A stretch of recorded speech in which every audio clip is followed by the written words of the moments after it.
Writing a literary analysis with an example of Story of an Hour by Chopin. Greetings, everyone. The following presentation aims to inform you aspects of writing an effective literary analysis. And the following presentation is also accompanied by an example literary analysis of Chopin's Story of an Hour. So let's begin. So what is a literary analysis? A literary analysis is a thorough and careful examination of a literary work's elements. Some of these elements include literary devices, and we'll go over those further on in the presentation, word choice, also known as diction, and word structure, also known as syntax, in order to explain the development and support of its major idea or claims. So what does it mean to explain this development and support of its major idea or claims? Well, an explanation includes ensuring that your analysis promotes an argument in which the writer convinces an audience of its validity, and an analysis in which the writer interprets a work's constituent parts and how they work together to form a cogent whole. So basically what you're doing, and if you notice the question down there, what does a work communicate and how does it communicate it? What you're doing is you're taking a work, and of course you're certainly reading it and you're observing it. And as you read it and you observe it, you try to understand the conclusion, the primary message that a writer's getting to. So like, what does a work communicate? What's that message that a writer is applying to a particular work? And the second thing you want to do, this is the analysis part, is you're breaking it down. You're looking at all those key parts, or you're looking at specific parts that are vital towards the formation of that message, right? The major idea or the major claim. Now, it should be noted, you're not describing here, right? You're not describing, you're not informing, you're not stating facts. You're in essence, even in the analysis of a work of literature, you're establishing an argument. You're saying, look, this is an interpretation of this work. This is the message that this work is conveying, and let me show you and demonstrate to you the manner and the approach through which this work is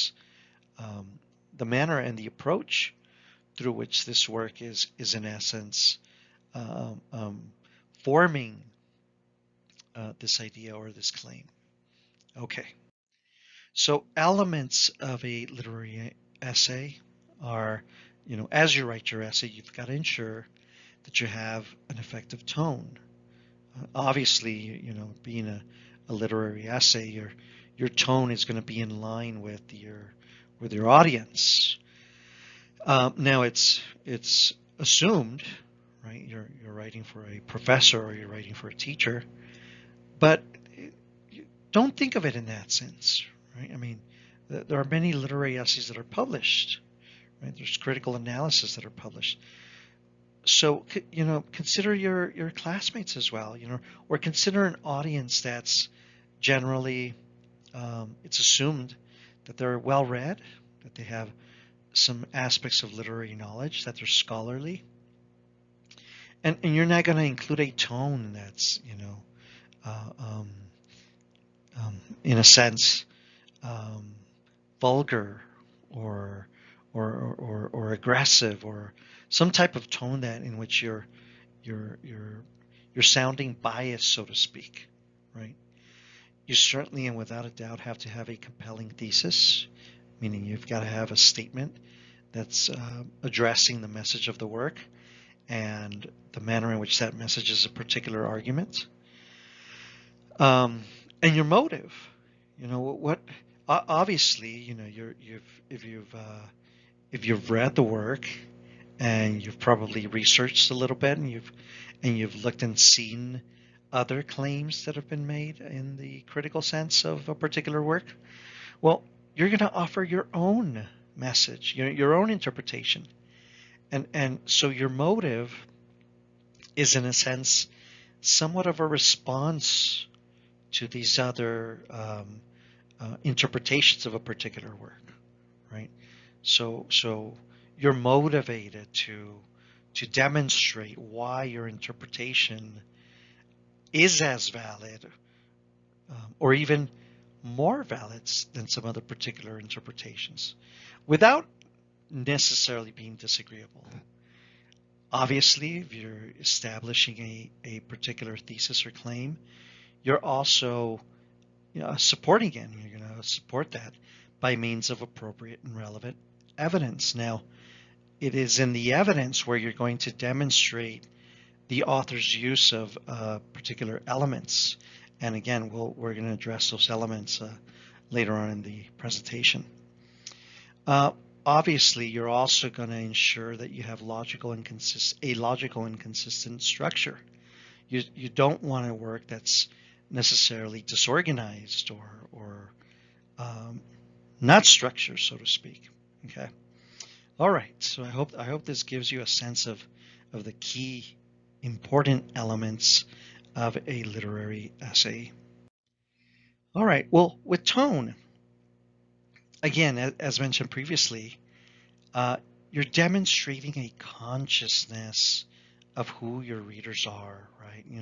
When you're writing a literary analysis, and you do want to write with a broader background than just the narrowness of writing to a professor.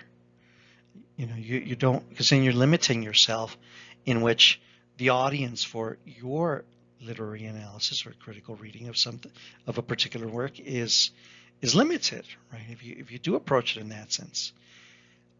Also highly important is you're being respectful to your readers. You're also being respectful to the work, to the writer.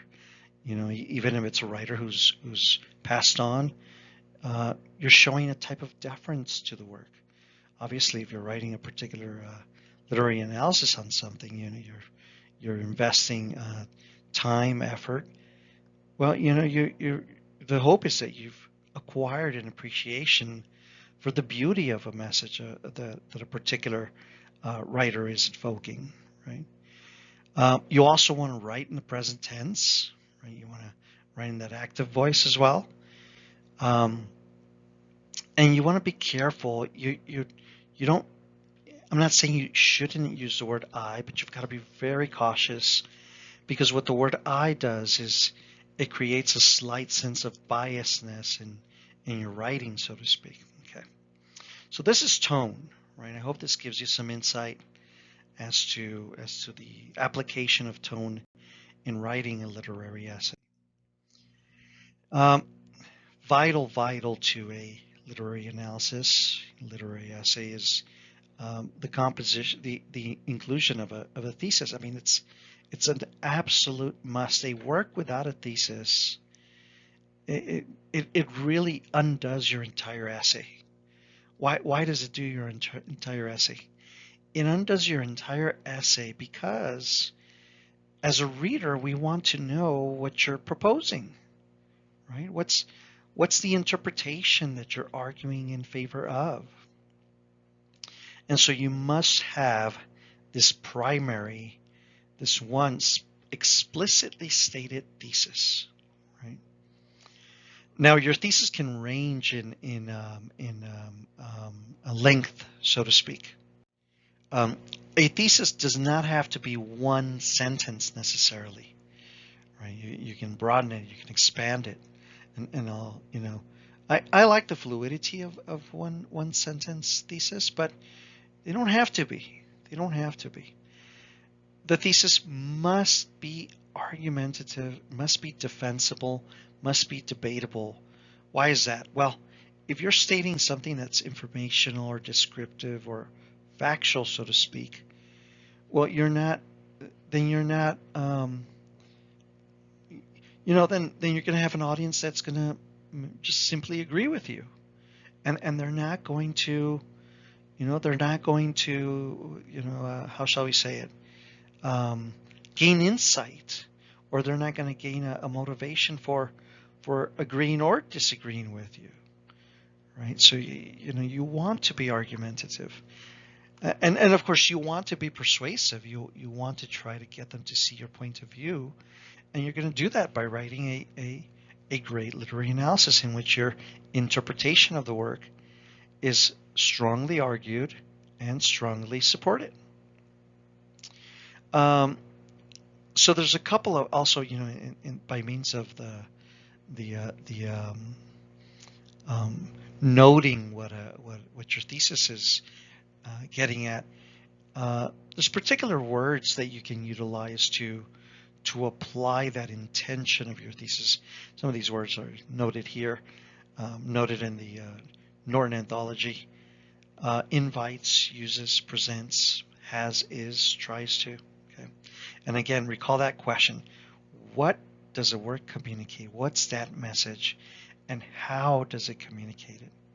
What are the means by which a work is forming the argument you're attempting to compose? Okay. Motive, as mentioned previously, right? Again, you have a consciousness about other interpretations of a work, right? It makes sense, right? It makes sense for you to be aware about other interpretations, other claims regarding a particular work. Now, you can expand maybe an interpretation that's already out there, and maybe you've observed it carefully, and you say, okay, well, I'm going to take it one step further, and I'm going to interpret it in this aspect because I think this is what this other work failed to acknowledge, right?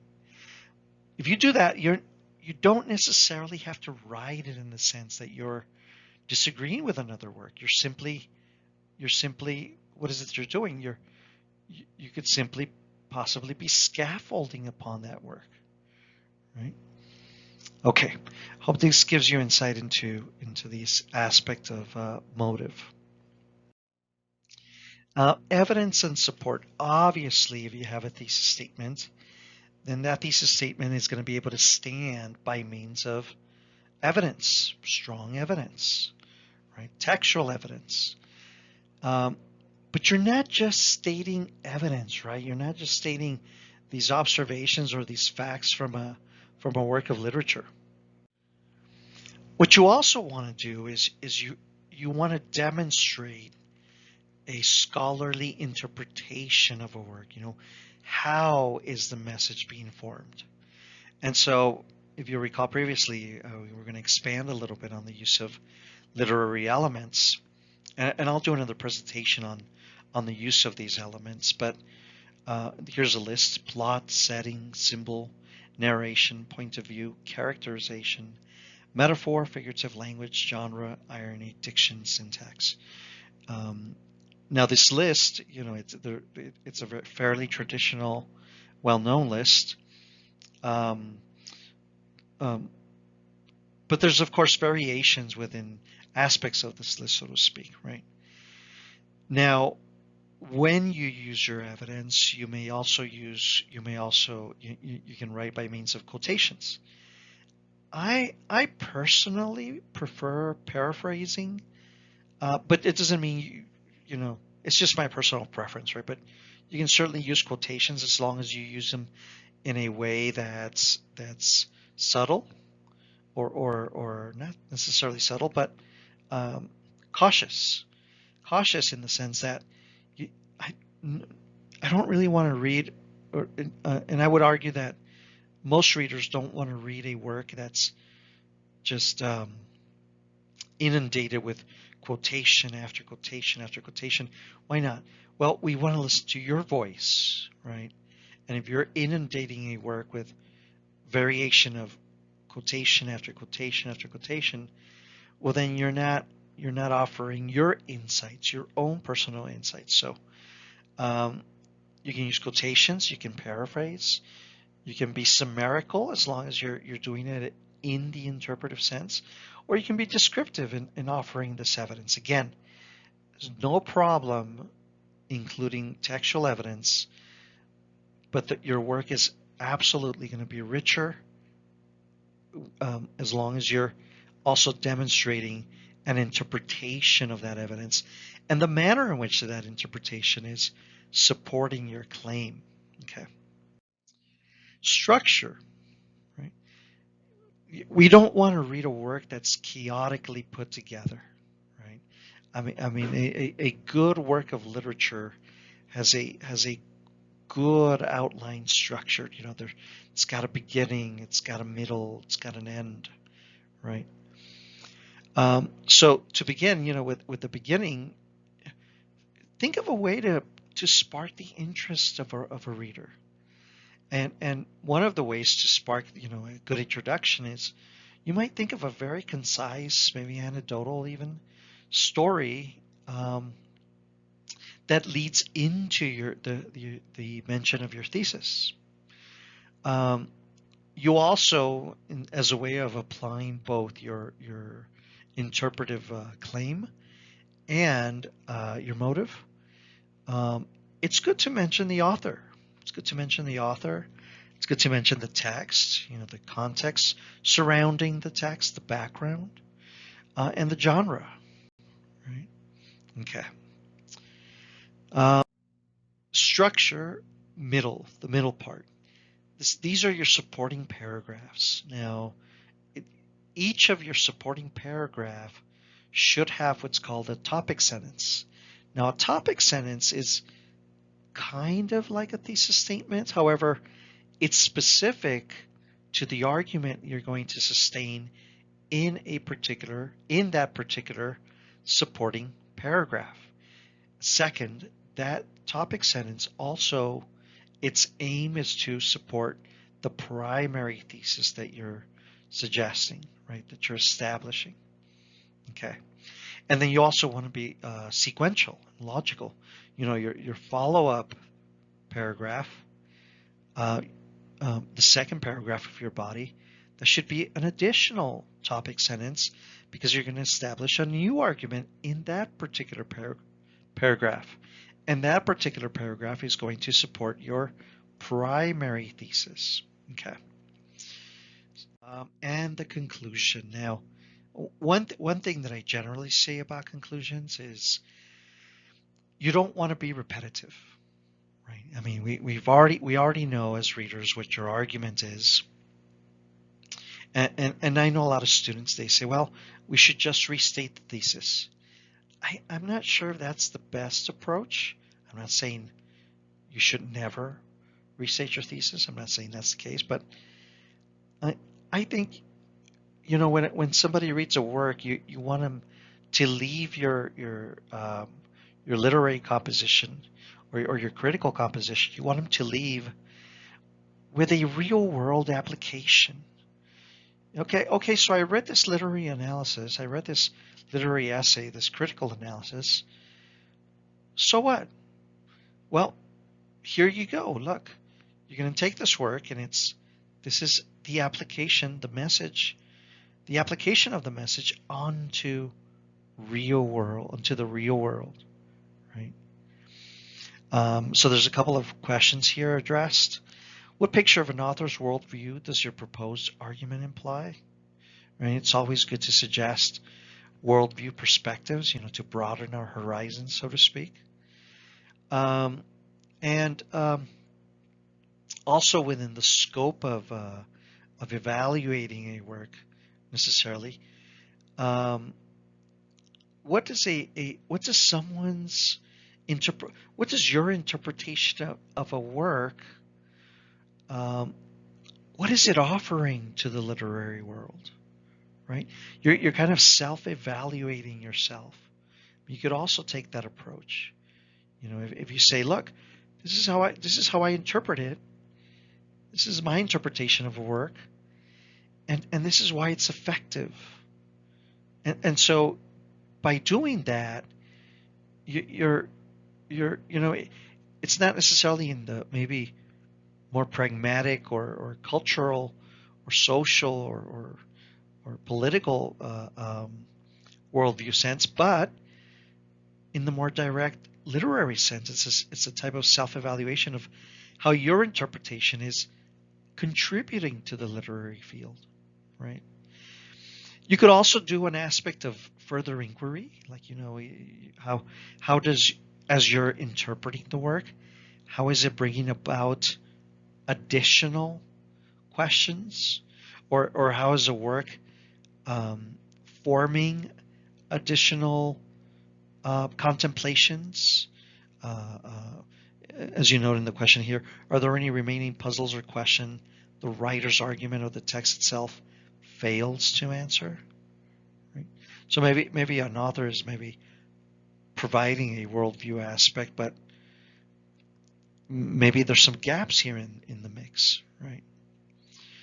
Or additional further exploratory questions that could be proposed. Okay. So I hope this gives you insight into a conclusion. You see how conclusions have the ability to offer very rich insights. It's not just an here's the end of it, right? Instead, you're telling the reader, look, yeah, I've reached the end of my literary analysis.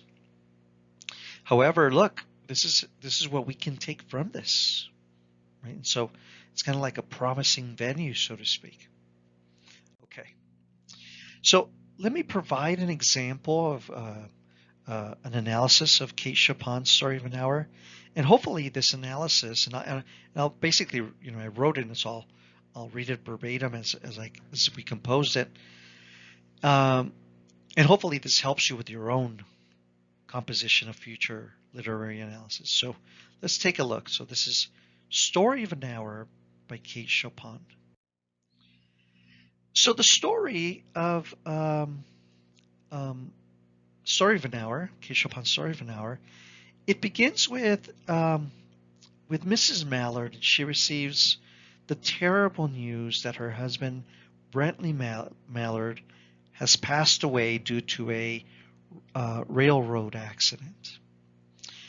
And as she listens to the news, Miss Mallard is certainly, she's in mourning.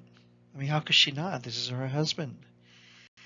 And so she cries. It's noted in the story that she cries. It's a sad news, right? As is expected. So she goes about and she locks herself up in her room.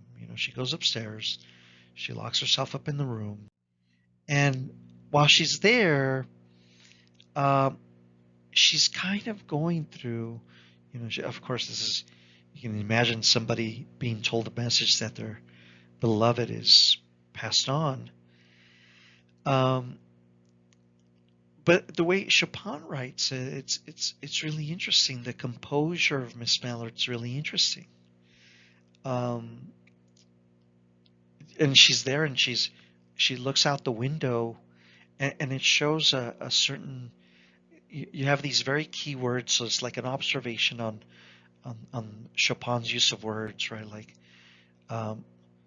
she sat with her head thrown back upon the cushion of the chair. She was young, with a fair, calm face, whose lines bespoke repression and even a certain strength. So there's a type of implication here that Miss Mallard, in her composure, even though she's mourning the loss of her former husband or her husband, there's a sense of the experience of that relationship is kind of inferred by a characterization of her facial characteristics, and that inference is taken even further. Chopin writes, there was something coming to her, and she was waiting for it fearfully. So it's like something's coming. So why isn't she overtly excited? Why is she fearful? I mean, again, the word is the word diction, right? The word fearfully. And it's a very important word because it tells you, the reader, well, why is this woman fearful of what's coming? Well, we're not. You can already gain insight about what's expected, but for one, she's a woman, and how is a woman going to look if the news of the loss of her husband is not displayed by means of mourning and maybe displayed by something else? Well, what's that display of something else? Well, she says, she said it over and under her breath, free, free, free. She would weep again when she saw the kind, tender hands folded in death, but she saw beyond that bitter moment a long procession of years to come that would belong to her absolutely. So there it is. There's that, she's received message of her husband passing away. She is mourning. She locks herself away. She's reflecting. She's looking out the window. And voila, it's revealed. She's free, free, free. Now, what would society tell a woman who's expressing herself as, well, look, I'm free. I'm free now that my husband is dead. I mean, it doesn't sound very good, right?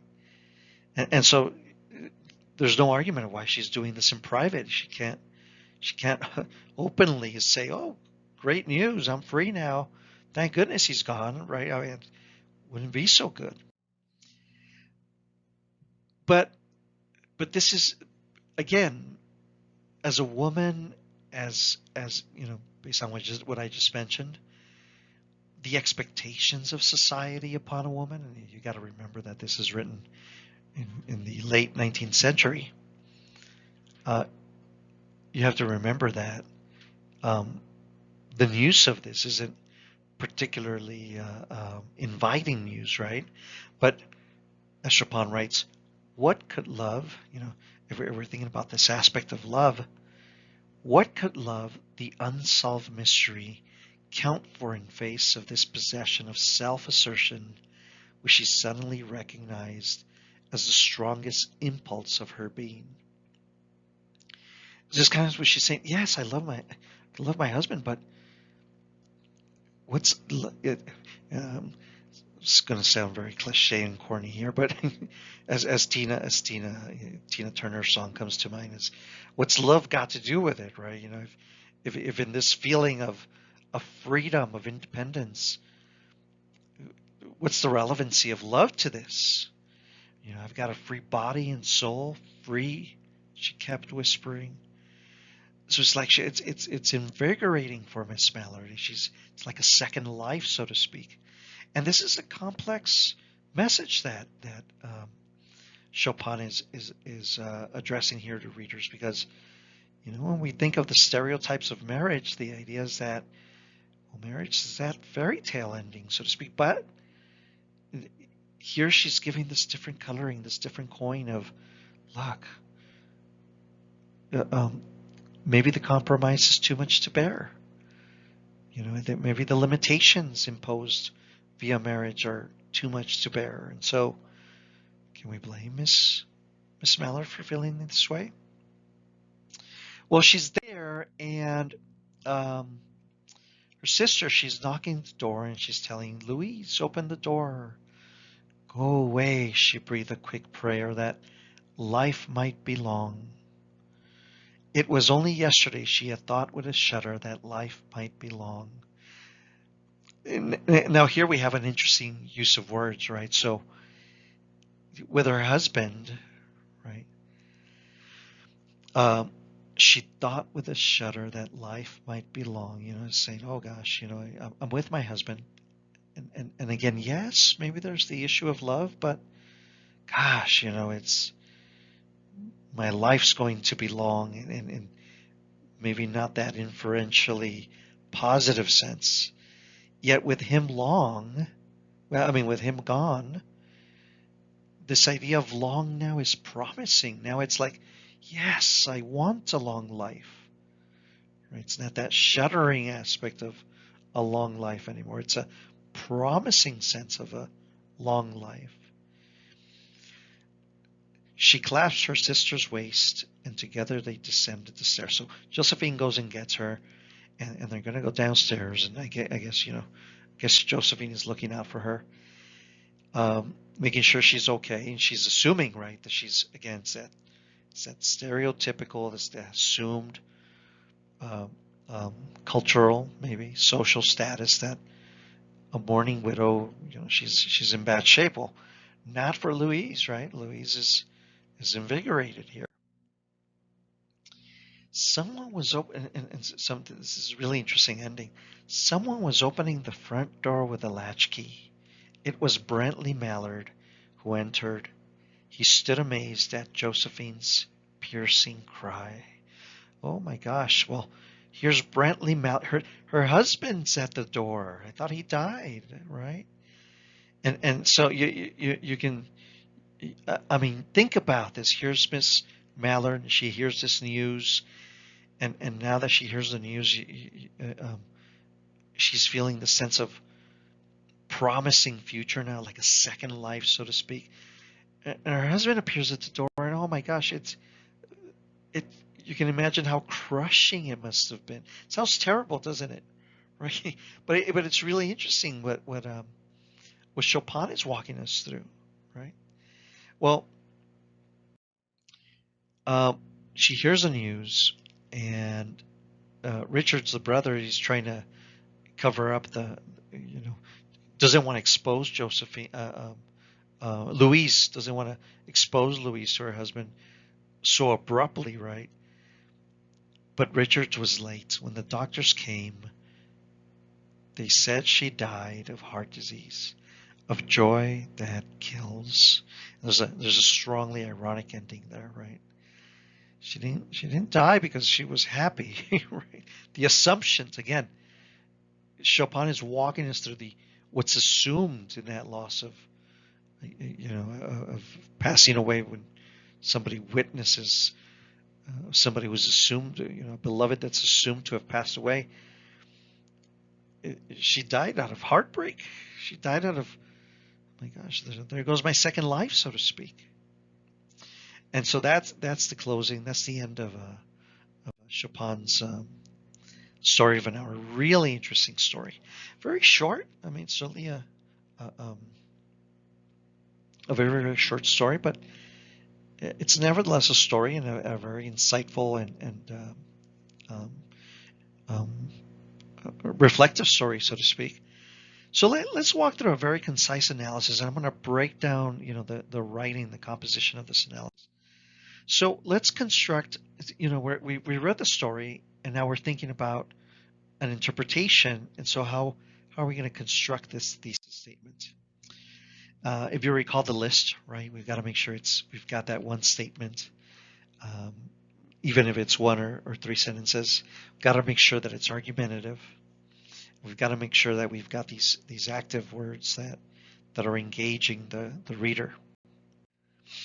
We're also going to demonstrate a mention of what it is we're communicating and how we're going to go about um, supporting the formation of this interpretation. So let's take a look. Right? We also have the structure at the beginning. Let's take a look at that introduction in which we're also including our argument and we're including our motivation. Okay, so here's a proposed thesis. Chopin's short story, Story of an Hour, applies the dialectical to contrast idea that marriage both sustains one's affective necessity for love, yet imposes a limitation on one's personal sense of freedom. Okay, there's a proposed argument, and remember, because you want to make sure that you've got a sense of motivation in the mix, you got to ensure that you're including the author, the story, title, right? The author, the story, and the genre, right? What kind of a story is it, right? And of course,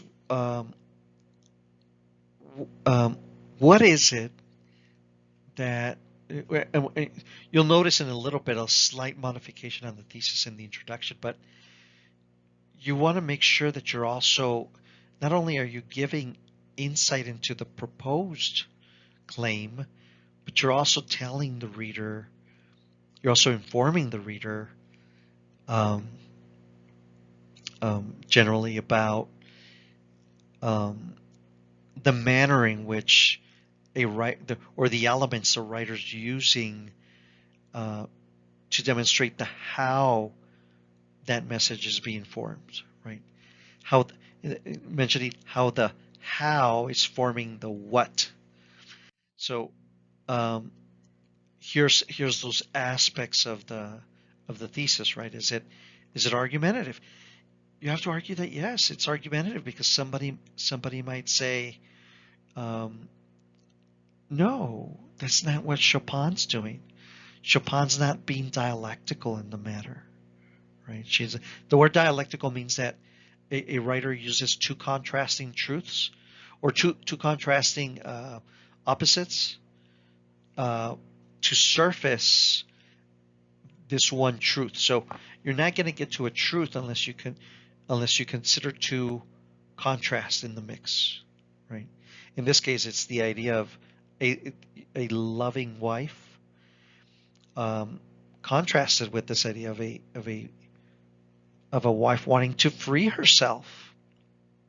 It's not that she doesn't want to love anymore, but a loving unified wife versus a detached freeing wife in a sense, right? Um, and also, that dialect shows these aspects of, love in one sense, and the other, how a marriage, even though it's in love, it's might also be compromising that sense of love. So there's the thesis, and let's see how this thesis works in an introduction. So I'm going to go ahead and read this. Notice the engaging aspects at the beginning, and notice how I um, lead into my introduction. Notice how the introduction leads to the thesis. So we'll go ahead and read this. Marriage is an ideal one subscribes to under descriptors like happiness, love, and family. Despite these idealistic visualizations, each individual has their own thoughts and ideas on what the characteristics of happiness, love, and family are to uphold. One of the key goals in marriage, then, is to compromise, work together, and synergize differences into a whole of unity. This desirable idea is often realized, but so is the opposite. Each of one's own ideals, often the woman's, particularly during the 19th to early 20th century, is deterred through a submission to those representative of patriarchy and as breadwinners, those who sustain the home. This tug and pull is demonstrated in Chopin's short story, Story of an Hour, which applies the use of irony and the dialectical to contrast idea that marriage both sustains one's affective necessity for love, yet severely imposes a limitation on one's personal sense of freedom. So if you notice, this introduction it mentions like the stereotypical venues associated with marriage, right? And it's demonstrating and proposing that, look, these assumptions, um, yes, these assumptions about marriage with this aspect of love, or the ideals of whatever love means, they do exist, but so does the opposite. Here's the woman, particularly throughout not just the 19th and 20th centuries, but previous to that, you see the woman has generally been repressed. And so she does desire the sense of independence. And then voila, if you notice the thesis, here's a slight modification. Notice that not only and I called it tag it, right? You're tagging it in the sense that you're mentioning, tag means title, author, genre. You're mentioning who the author is, Chopin. Title, Story of an Hour, and the genre, it's a short story. I could have maybe specified a very concise story, but I've tagged it, right? A bit of a cliche word, but I've tagged it. I've mentioned the author, the title, and the genre. And then I also mentioned the elements that the author is using. So not only do you tag it, you also mention the elements. So what are the elements? Well, the author is using, at least I'm demonstrating, or I'm expressing that Chopin is using both irony and this application of aspect of the dialectical, this contrast. And then my point. What's the point? What's the proposed claim that I'm making? So here's the author, the title, the genre. Here are the elements, irony, dialectical idea. And what's the point? That marriage both sustains one's affective necessity for love, yet severely imposes a limitation on one's personal sense of freedom. Okay. So I'm hoping this introduction helps you. So now let's go into our body.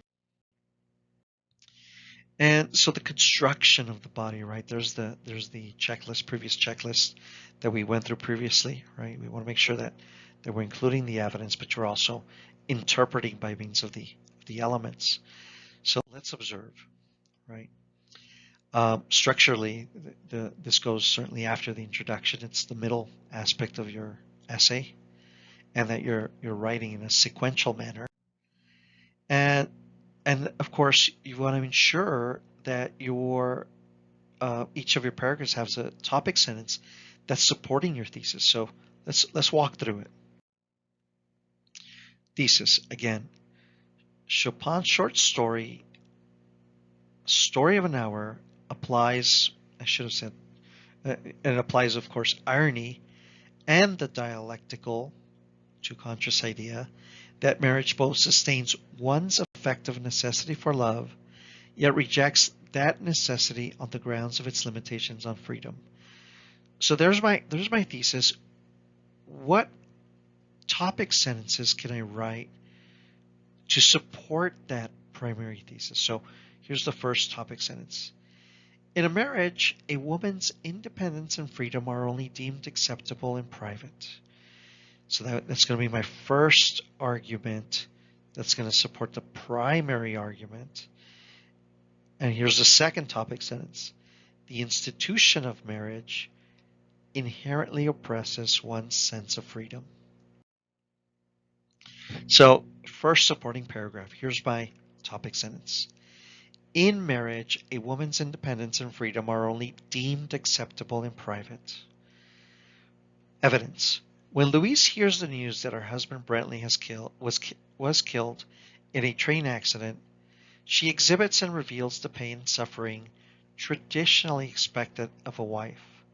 She never exhibits the exhilarations of being free publicly, nor the feeling that her life is now her own. It is not until she locks herself in her room that she garners the feeling that something is coming, yet awaited it fearfully. But why fearfully?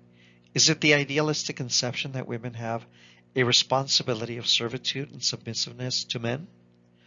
Was it a feeling of guilt and remorse that such feelings of independence are openly and socially unjustified? In the end, Louise demonstrates a sensory validation of her love for Brantley, but it is pleasantly overpowered by the idealism of having a life that is her own. Okay, so you notice there, I'm paraphrasing, right? I'm paraphrasing the story. I'm summarizing aspects of the story. But then the second aspect, I'm explaining it, right? I'm interpreting. I'm analyzing the contemplations of maybe what Chopin is doing, how she's going about this aspect of independence and freedom, and why she's having to do this in private, right? So there's my topic sentence. Now I ask myself, does this support my thesis that marriage is both, it's longing for love, but by the same token, marriage also has a capacity to lead one to desire independence, particularly in the sense of a woman. So does this idea of, the fact that Louise is doing this in private? Well, yes, she's doing it in private because she can't publicly reveal her desire to be free. So I'm thinking that my interpretation is it is indeed supporting my primary thesis. Second supporting paragraph, and there's my second topic sentence. The institution of marriage inherently oppresses the ideals of freedom. So one thing about topic sentences, if you'll observe, they're they're thematic. They're still thematic. They're not particularly specific. Yes, they are specific to the argument that you're sustaining in that particular paragraph, but they're not, it's a statement that can also be addressed away from the story. Of course, you're using it particularly for reference with an aspect of the story, but that's what a thesis is, right? That's what a topic sentence generally is.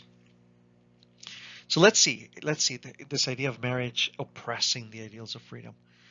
Upon her awareness, again, I'm summarizing again, that Brantley lost his life at the hands of that railroad accident, Louise did reflect that she would weep again at the sight of her husband's kind, tender hands folded in death, yet simultaneously question the relevance of love amidst her internal, thriving feelings of freedom. Her continuous whisperings of free, free, free, and the longing for years to come that would belong to her absolutely, reveals a woman more in love with her liberty than with her husband. Love for Louise is not an objective reality. It is an ideal, an unsolved mystery placed beneath the objectivity of independence. Beneath the freedom of both body and soul, one can only infer that the restraints marriage imposed upon her led to her avid desire for time, freedom, and her own independent will. Okay. Again, I summarized a little bit. You notice I analyzed, right? I talked about it. I interpreted it. I elaborated on it, and explaining how this topic sentence is indeed in support of the primary thesis. Okay. I'm hoping this is indeed helping you. Now we're going to go into constructing our conclusion, and there's that checklist, previous checklist about we don't want to necessarily be repetitive. We want to hopefully address something, aspects of the real world, or a self-revelation and in my self-evaluation of my offering to the literary critical canon, or aspects of inquiry. Which approach to the conclusion am I going to take, right? So let's take a look. In this case, I'm taking the real world approach. Again, it's the real world approach, or am I offering something of importance to the critical analysis canon? Or am I also offering further inquiry and insight of exploration into questions that maybe are not necessarily answered in this particular literary analysis? So let's take a look at the conclusion. One may argue that Chopin's text infers a historic battle with traditions that still hover amidst the apparent viscerality evident in today's society. Even if women are deemed equitable to men, do the diverse subjective mechanisms of marriage allow one's own independence to proliferate? Or is submission an evident truth that is necessary to join the marriage club? Answers would vary, of course, but it may be emphasized that women's rights versus men's rights may not be necessarily relevant to elements of marriage. Divorce rates are certainly higher today than they were 10, 20, 50 years ago. Perhaps a telling sign of humanity's will for freedom. Yes, we love to be loved, we love to be unified, we love to be supported, but at what cost? Marriage is indeed a beautiful occurrence, but Chopin seems to echo that above all, we love to be free. And so the proposition that I'm bringing about in this conclusion, in relevance to the rest of my argument, is that, as mentioned by Chopin, she says, yeah, here's love, but how do I evaluate love? How do I compare love in this desire for personal freedom? And so today, you see with issues of divorce rates, is that the same token today?